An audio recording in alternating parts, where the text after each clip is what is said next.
최근 손혜원 의원의 목포 부동산 매입을 두고 투기냐 아니냐란 논란이 많습니다. 오늘 부동산팀 기자들과 직접 분석해보는 시간 가져보겠습니다. 손혜원 의원이 부동산을 소유했다는 이유로 논란의 중심이 되고 있는 목포 구도심 일대를 기자가 직접 돌아봤습니다. 부동산 시장이 침체 국면으로 접어들고 있음에도 불구하고 부자들은 부동산을 줄일 생각이 없는 것으로 나타났습니다. 센 뉴스 플러스 잠시 후 뵙겠습니다. 이거 안 들려요.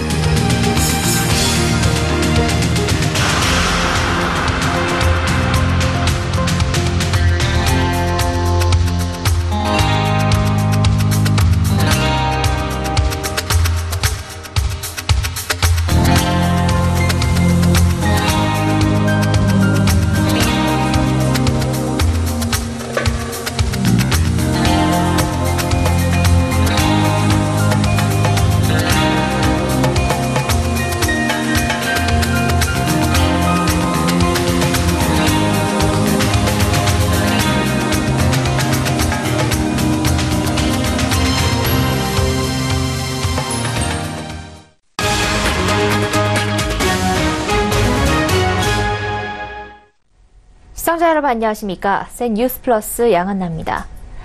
최근 손혜원 의원의 목포 부동산 매입을 두고 투기냐 아니냐 논란이 많습니다. 투기 논란을 넘어 국회의원 신분으로서 목포 부동산을 매입했다는 것 자체가 공과사를 구분 못하는 행위였다는 비난이 일고 있습니다. 그런데 이 공사 이해 충돌 문제가 나오는 것도 근본적으로 목포 부동산 매입이 자신의 금전적 이익을 위해 투기한 것이 아니냐란 시각에서 나오고 있는 건데요. 서울경제TV가 손 의원의 목포 부동산 매입이 통상적 의미에서의 부동산 투기에 해당되는지 아닌지를 정밀 분석해보는 시간을 가지려고 합니다.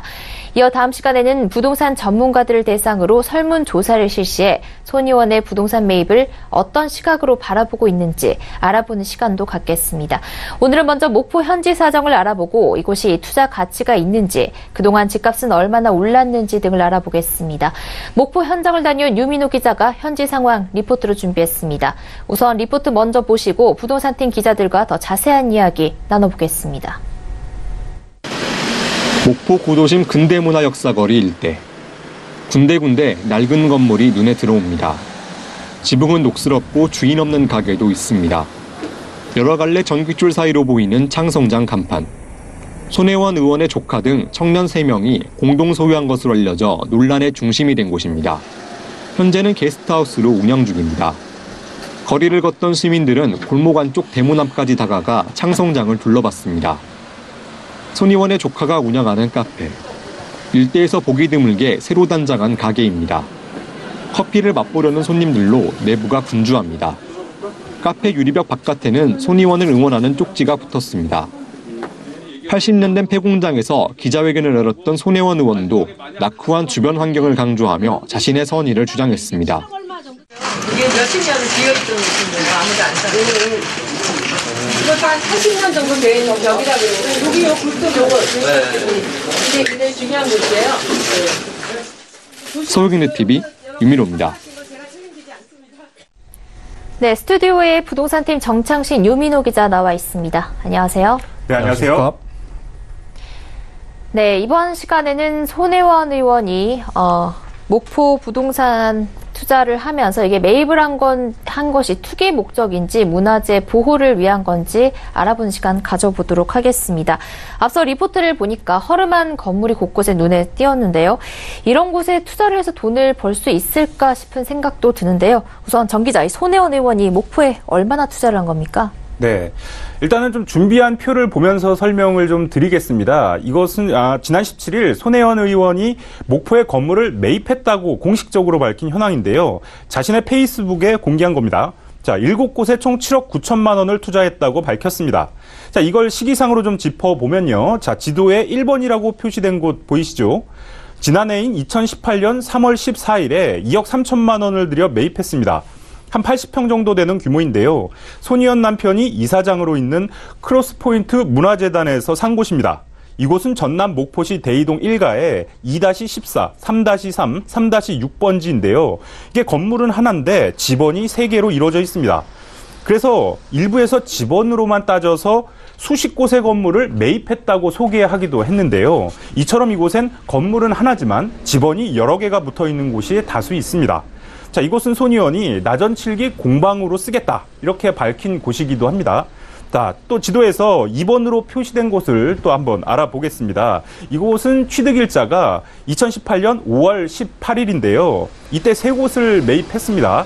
자, 14평 되는 곳을 2,500만 원에 샀고요. 또 94평가량 되는 곳을 2억 713만 원에, 또 18평 되는 곳을 6,500만 원에 매입했습니다. 이것도 재단에서 매입을 한 건데요. 이 크로스포인트 문화재단은 남산의 나전 7기 박물관을 운영하고 있습니다. 이 박물관을 여기로 옮겨올 계획이라고 손 의원은 밝혔습니다.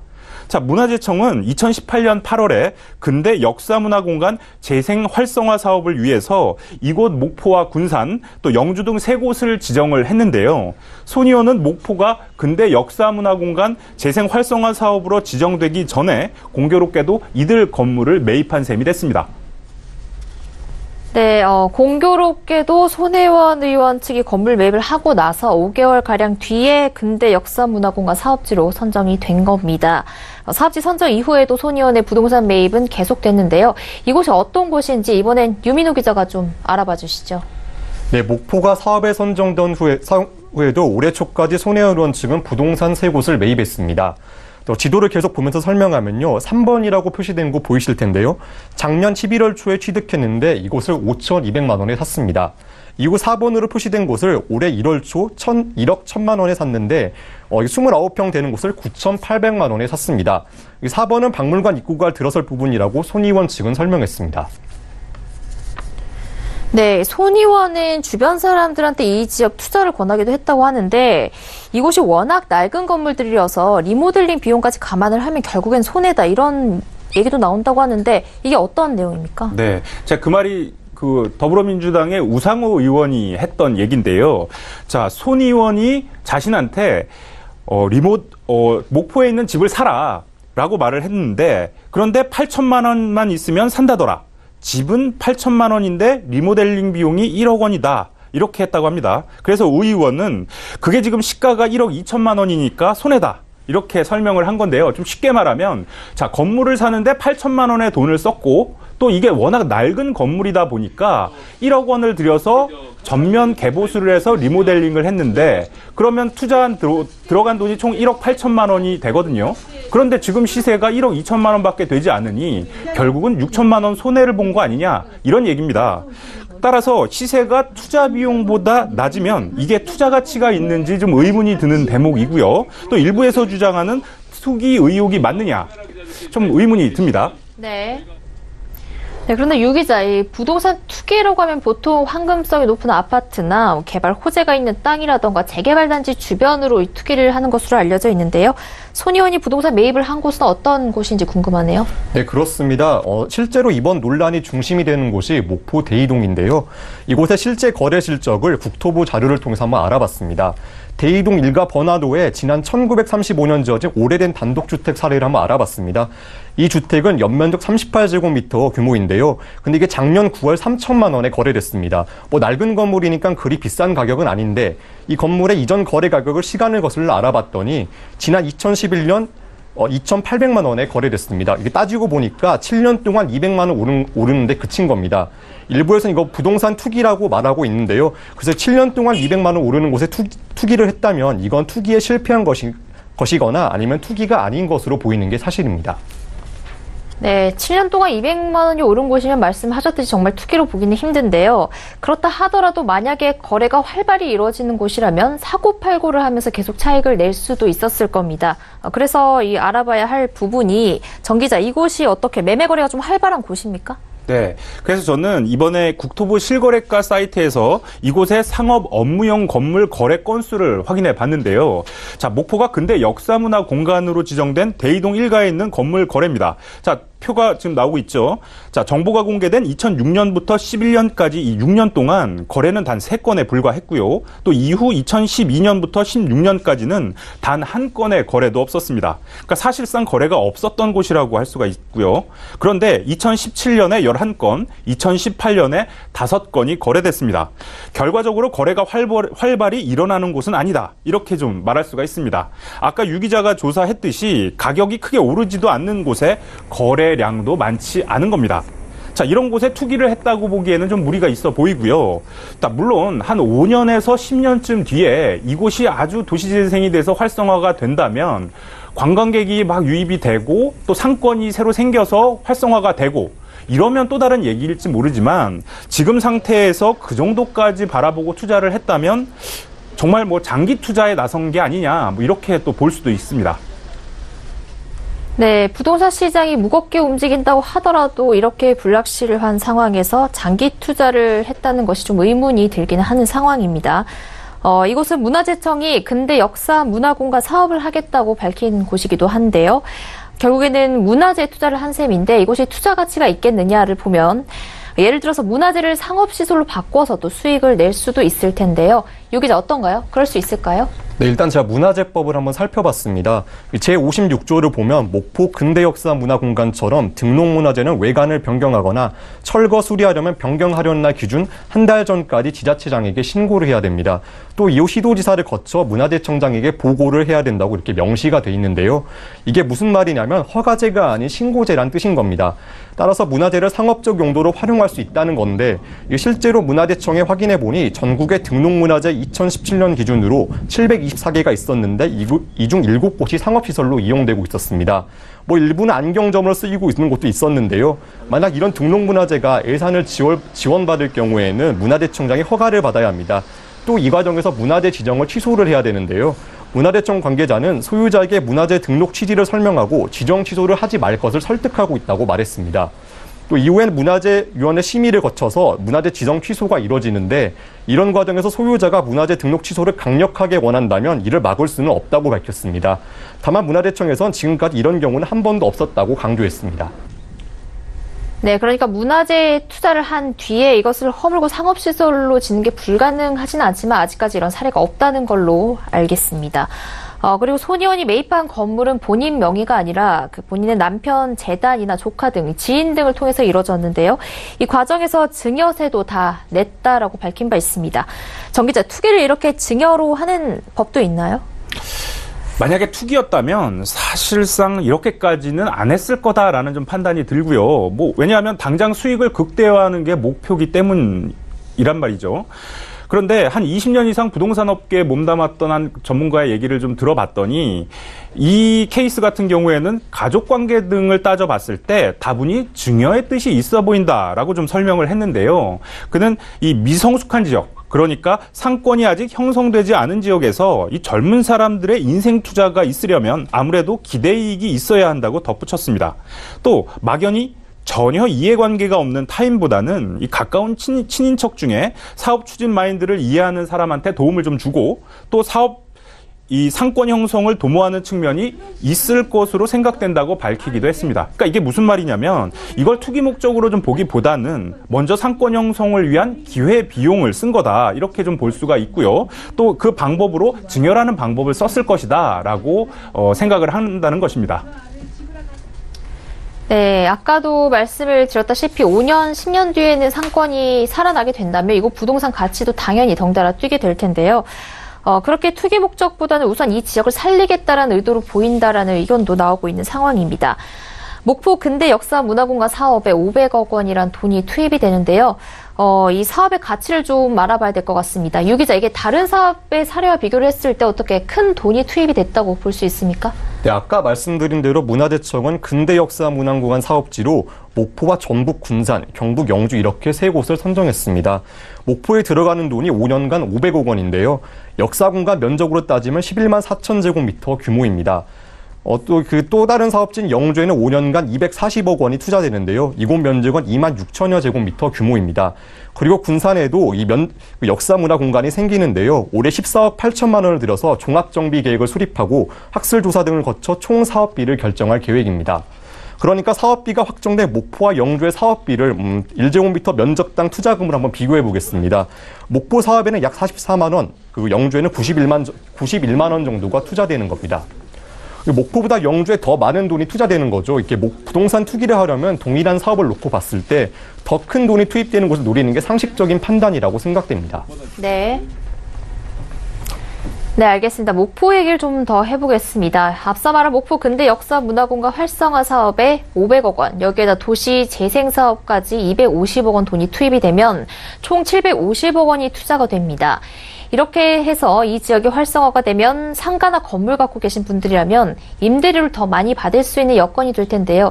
혹시 이걸 노리고 투기를 했다고 볼 수 있을까요, 정 기자? 어떻게 보십니까? 네, 일단 좀 아까 말씀하셨다시피 목포에 들어가는 나랏돈이 총 750억 원으로 확인이 됐습니다. 자, 구체적으로 이 돈이 어떻게 쓰이는지를 좀 알아봤는데요.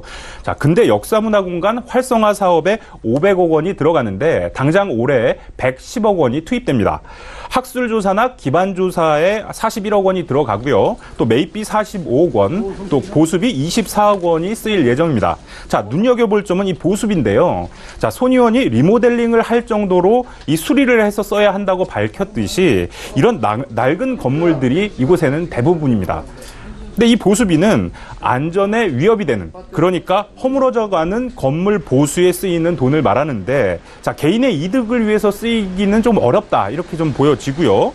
또 여기에다가 이 건축물 복원에 130억, 또 역사거리 경관 정비에 130억 원이 쓰이고, 또 편의시설 조성에 130억 원이 쓰이는 것으로 확인이 됐습니다.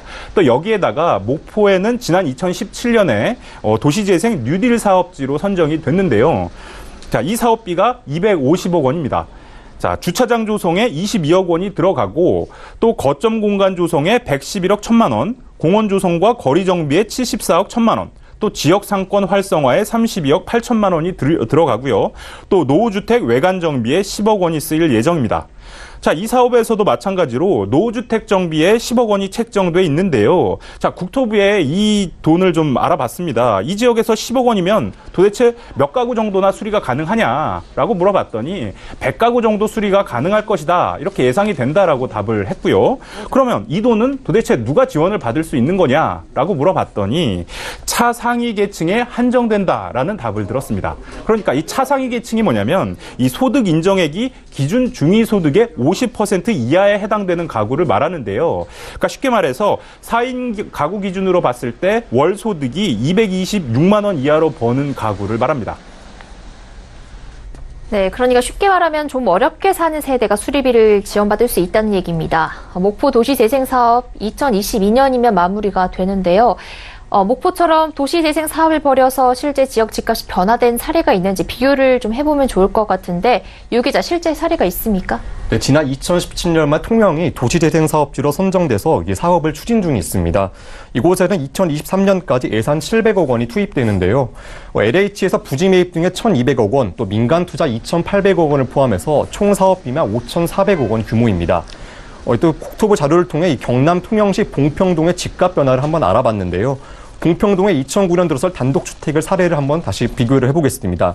작년 9월에 3억 9천만 원 정도의 거래가 됐는데, 이전 거래를 또 시간을 거슬러 알아보니 지난 2010년 5월에 4억 6천만 원에 팔린 기록이 있었습니다. 그러니까 8년 사이 오히려 7,300만 원 떨어진 겁니다. 네, 통영의 경우에는 도시재생사업 발표 후에 집값이 오히려 떨어졌습니다. 결과적으로는 손 의원의 목포 부동산 매입이 투기인지 문화재 보호 차원인지 판단을 내리기에는 아직은 시기상조라는 생각이 드는데요. 그럼에도 불구하고 매입 당시에 손 의원의 위치가 오해를 불러일으키기에 충분했다는 점 또한 부인할 수 없을 것 같은데요. 정 기자, 어떻게 보십니까? 네, 말씀하신 대로 이 손 의원은 그 당시에 국회 문화체육관광위원회 여당 간사였죠. 자신이 매입한 부동산이 문화재 보존지역으로 지정될 것인지 마음만 먹었더라면 사전에 충분히 알 수도 있었다라는 점에서 의혹을 더 키운 건데요. 부동산 투기가 실제로 아니었다라고 치더라도 당시 손 의원의 위치에서 이 같은 행위를 했다는 점은 충분히 오해를 살만했다, 이렇게 좀 보여집니다. 네, 이번 시간에는 손혜원 의원이 목포 부동산을 매입하면서 이게 투기 목적으로 한 것인지 문화재 보호를 위한 것이었는지 분석해보는 시간 가졌습니다. 저희는 수십 년간 부동산 업계에서 활동해온 부동산 고수들의 의견을 듣기 위한 설문조사도 진행 중에 있습니다. 부동산을 오래 투자한 투자자들이라면 목포 부동산에 실제 투자를 하겠느냐 물어본 건데요. 다음 시간에 그 결과 공개하도록 하겠습니다. 오늘 출연한 부동산팀의 정창신, 유민호 기자 감사합니다. 감사합니다.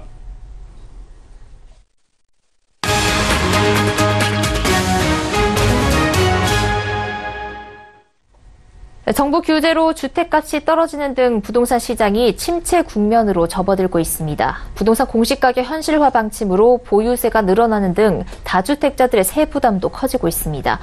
그런데 국내 부자들은 여전히 자산 구성에서 부동산을 줄일 생각이 없다라는 설문 결과가 나와서 눈길을 끕니다. 정홍규 기자입니다. 부자들은 올해 부동산 시장에 대해 부정적 전망을 가지고 있지만 정작 부동산을 줄일 생각은 없는 것으로 조사됐습니다. 하나금융연구소는 금융자산을 10억 원 이상 보유한 KB하나은행 PB 손님 중 총 922명의 설문 내역을 분석해 이 같은 내용의 부자 보고서를 냈습니다. 이번 설문 대상 중 93%는 거주 목적이 아닌 투자 목적 주택을 한 채 이상 보유한 경우입니다. 보고서에 따르면 응답자 45%는 부동산 침체를 예상했습니다. 지난해 같은 조사와 비교하면 8%포인트 늘어난 겁니다. 회복을 전망하는 응답은 15%로 지난해보다 7%포인트 줄었습니다. 부정적 전망이 늘었지만 자산 구성을 변경할 의향이 있는지 묻는 질문에는 절반 가까이가 현 상태를 유지하겠다고 답했습니다. 부동산을 늘리진 않겠지만 줄이지도 않겠다는 얘기입니다. 특히 부자들 중에 상대적으로 자산이 적을수록 부동산 투자를 확대해 부를 늘리려는 비중이 높았습니다. 이들은 특히 서울 지역 부동산에 대한 믿음이 여전했습니다. 서울 지역 부동산은 현 상태로 유지된다는 답변이 46%로 가장 많은 가운데 침체와 회복이 각각 29%와 25%로 차이가 크지 않았습니다. 반면 지방의 경우 82%가 침체하고 4%만 회복된다고 답했습니다. 투자용 주택이나 아파트에 대한 선호도 상승도 눈에 띕니다. 보고서에 따르면 부자들이 가장 투자하고자 하는 부동산은 여전히 건물과 상가였지만 응답률은 36.5%로 이전 조사에 비해 크게 떨어졌습니다. 이는 경기 불황 속에 공실 위험이 있는 임대소득보다 경기 회복 때 부동산 가격 상승에 따른 자본이득 기대감이 더 큰 영향으로 풀이됩니다. 서울경제TV 정홍규입니다. 한국토지주택공사가 정부의 도시재생 뉴딜 정책 홍보와 정비사업 상담 교육을 위한 홍보관을 오픈했습니다. LH는 서울시 강남구 자곡동에 도시재생 뉴딜 도시정비관을 개관하고 오늘부터 인터넷 사전 예약을 한 일반인의 관람을 받았습니다. 개관식은 지난 25일 정비사업지구 주민과 유관기관 및 업계 관계자들이 참석한 가운데 개최됐습니다. 이 홍보관은 정부가 중점적으로 추진하는 도시재생 뉴딜 정책 홍보와 함께 30년 정비사업 노하우를 바탕으로 한 상담과 교육 콘텐츠 등이 제공됩니다. 특히 기존의 일방적인 정보 전달 방식에서 탈피해 도시의 어제와 오늘 그리고 미래를 오감으로 체험할 수 있는 VR, 미디어월, 프로젝트 매핑 등 미디어 기술을 도입해 국민의 이해도를 높인다는 방침입니다. VR존에선 LH가 노후 저층 주거지 정비에 해법으로 추진하고 있는 가로주택 정비 사업을 통해 실제 노후된 마을이 새로운 주거단지로 변화된 모습을 가상현실로 직접 체험할 수 있습니다. LH는 앞으로 도심 내 주거 환경이 열악한 주민들에게 맞춤형 상담과 실질적인 사업 추진에 필요한 촘촘한 공공 지원 서비스를 확대해 나갈 예정입니다. 삼성전자가 강력한 흡입력과 미세먼지 배출 차단 기능을 갖춘 프리미엄 무선 청소기 삼성 Z를 출시했습니다. 신제품은 항공기 날개 모양을 차용해 공기 저항을 최소화한 첨단 기술 디지털 인버터 모터를 탑재해 최대 200와트급 흡입력을 갖췄습니다. 청소기 안으로 흡입된 미세먼지가 배기 바람을 통해 실내로 재유입되는 것을 방지하기 위해 오중 청정 해파 시스템도 갖췄습니다. 고성능 필터를 탑재하고 있어 눈에 보이지 않는 0.3에서 10 마이크로 크기의 생활 미세먼지와 꽃가루, 곰팡이 등 알레르기 유발 물질의 배출을 99.99% 차단한다는 게 회사 측 설명입니다. 배터리는 완전 충전 시 기존 제품의 1.5배 수준인 최대 60분 연속으로 사용할 수 있으며 착탈 시 교체도 가능합니다.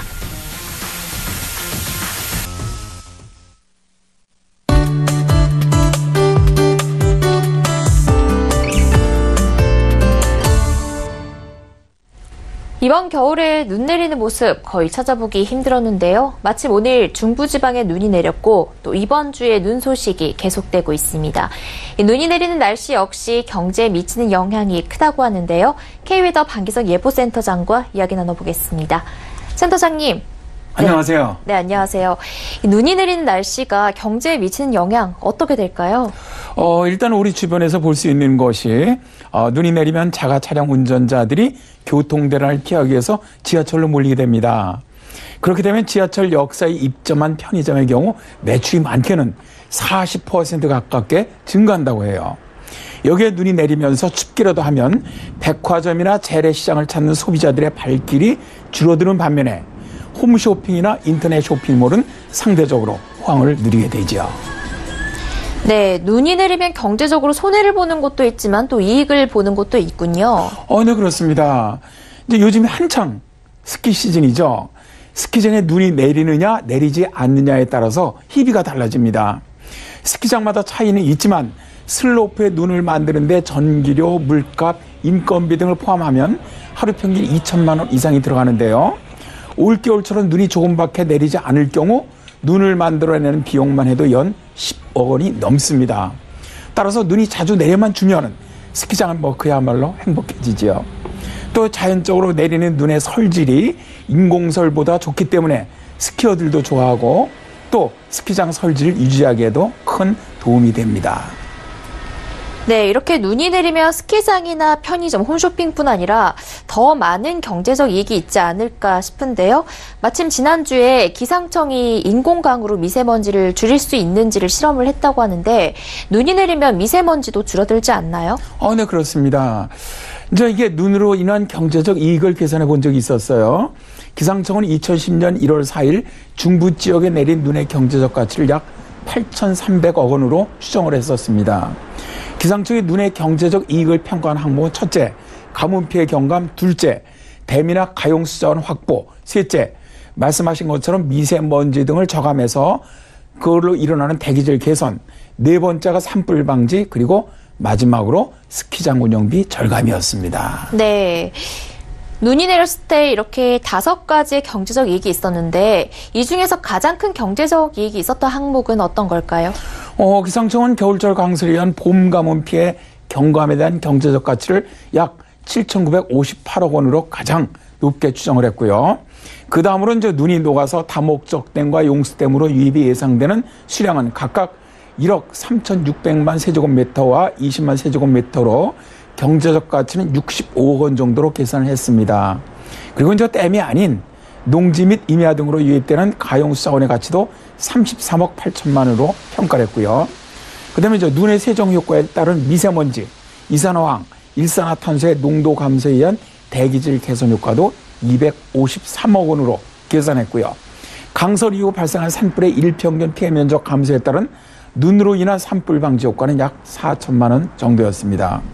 그리고 스키장 14곳의 인공눈 살포 비용 절감액은 약 3억 원으로 평가를 했습니다.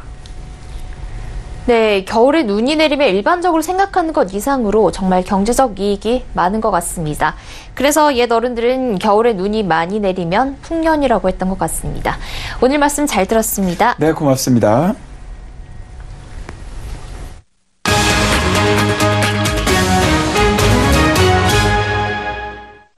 센 뉴스 플러스 여기까지입니다. 시청해주신 여러분 고맙습니다.